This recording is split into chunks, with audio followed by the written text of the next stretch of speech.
Good morning, all. Welcome. Marcy and Kelly.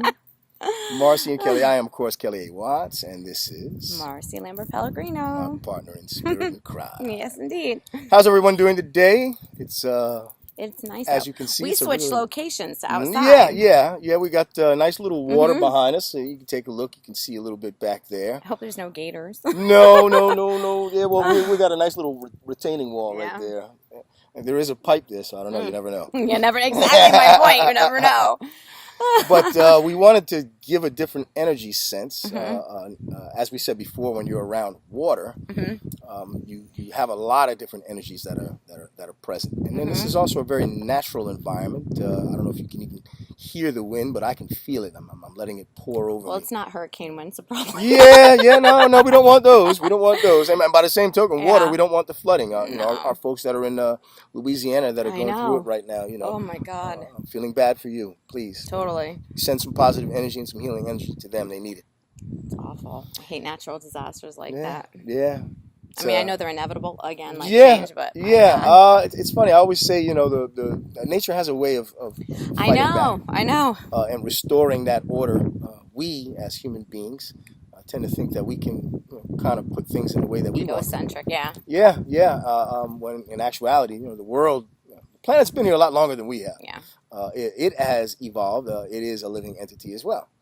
So it's going to protect itself in the ways that it needs. So what we view to be an earthquake is really, like the earth just giving a little shoulder shake. Yeah, giving a little shoulder shake to say, okay, I need to straighten out something over here and rebalance these things. plate tectonics going under there. Yeah. Aren't you impressed? I knew that one too. I told you, Marcy is smart as ever. You kidding? I love science. Yes, well, certain aspects of it. Yeah. Natural phenomena like plate tectonics and tornadoes, the F1s, F5s, and I'm fascinated by that stuff. Weather, that's cool. That's cool. Good. Totally. All right. Yeah. Well, today we want to talk a little bit about uncertainty. We've been bouncing some topics back and forth between ourselves. And it covers so much that we've already gone over, but it wasn't a specific topic. Yeah, correct. And we'll say uncertainty as a general topic. Uncertainty usually brings with it a sense of anxiety, loss. Yeah.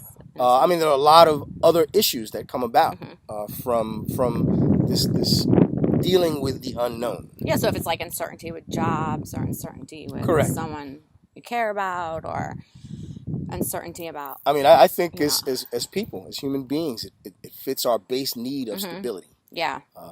That's goes against that grain of stability. Correct, exactly. Yeah, totally. And when you have uncertainty, there is no stability. So, you don't even know if... I know. You don't even know what's up and what's down. Well, you don't even know if you walk through the door if the ground's going to be there to support you. You don't know if you go into your job, if it's going to be there the next day. There's no loyalty. There hasn't been for a long time, unfortunately. That type of uncertainty or dealing with the unknown brings all kinds of anxieties, fear, depression. There are a whole bunch of... I mean, a myriad of issues that people then try to control through whether it's food or their emotions or their actions, the transference they're saying, or taking out on people, and for me, perspective is always everything. I think I gave up before. My greatest fear is the vulnerability to being hurt. I've always been an adventurous soul.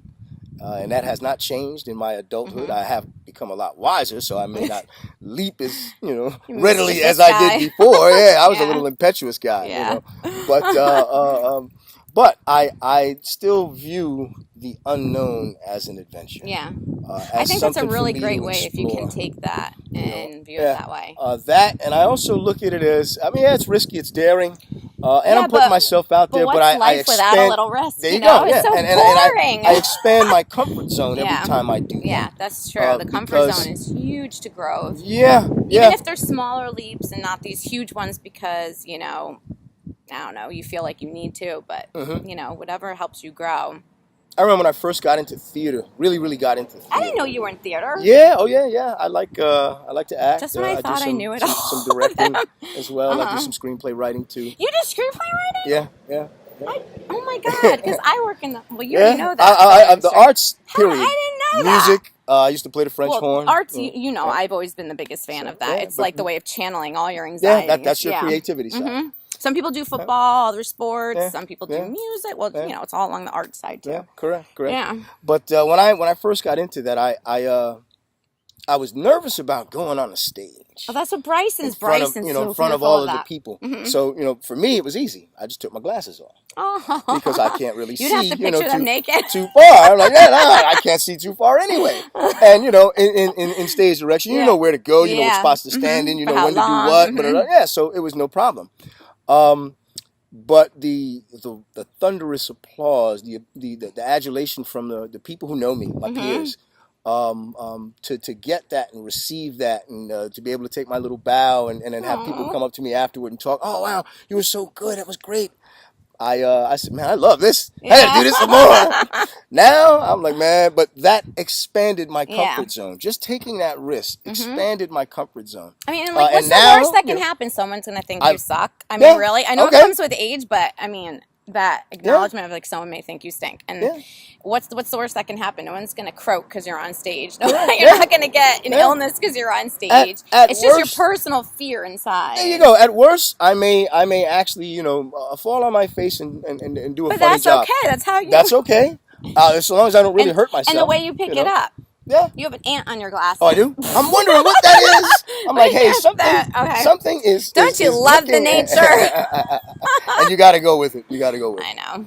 But yeah, that expansion of the comfort zone is critical. So for me, again, the perspective is it's an adventure. Yeah. I'll take the chance. Naturally, of course, I'm going to do it with a sense of caution. Yeah. I do want to stick around. So like my base jumping days are over. I still want to skydive, but that's a whole different thing. Maybe I'll do the indoor one first. So maybe for some people, baby steps. Yeah. Yeah, That's little things. That's another good way.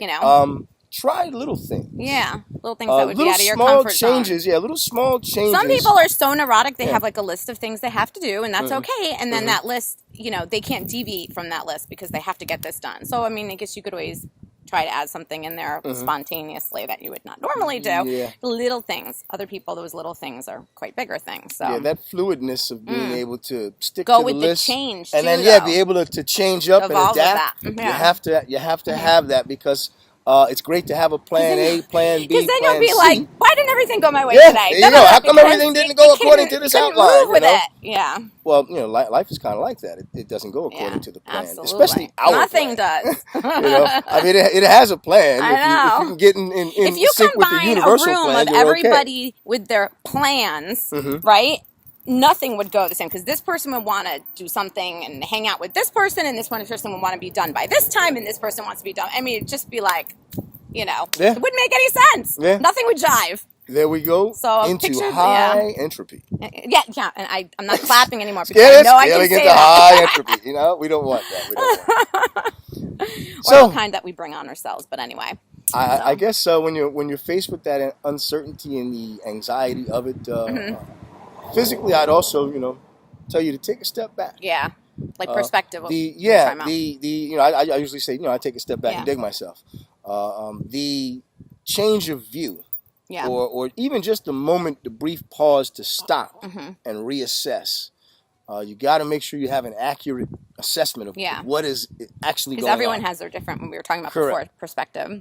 Correct. And for all you know, just taking that step back may actually change the perspective and for communicating. Yeah. I mean, if you feel like you can communicate with them. Correct. Or, anyone regarding that situation that has any ability to... wouldn't say mold it to your liking, but you could just get it off your chest.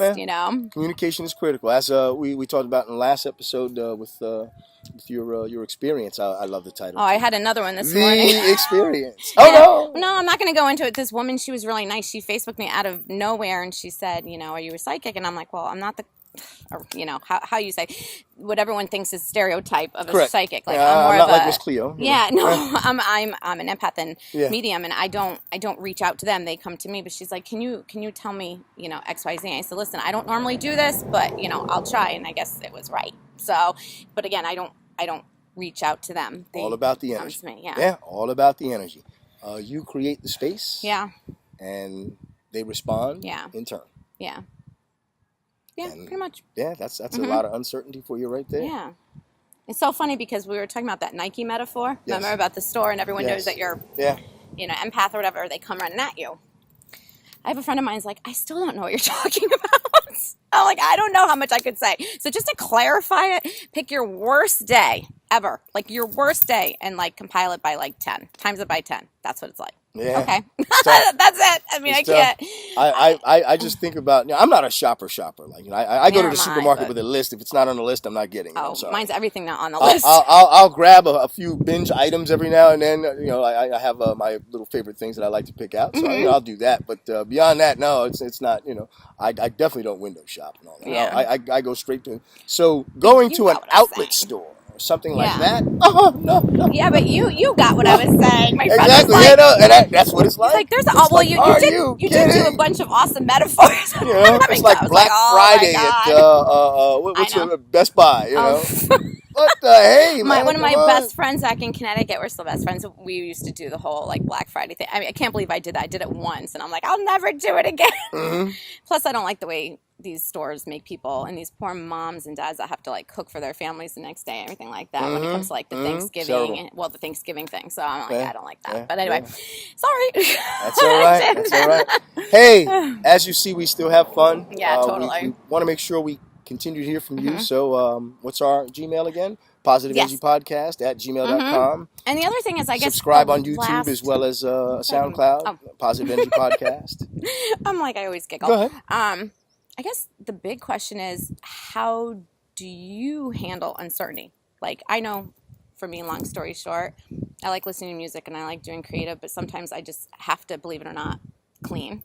Don't pass out there. Yeah, no. Because it's cathartic and it keeps you busy. Yeah, you find a cathartic activity. That's pretty much, what I do. And clearly I don't clean tons, so I'm not very uncertain a lot. But anyway. Hey, keep tuning in. Keep tuning in. Love, light, energy.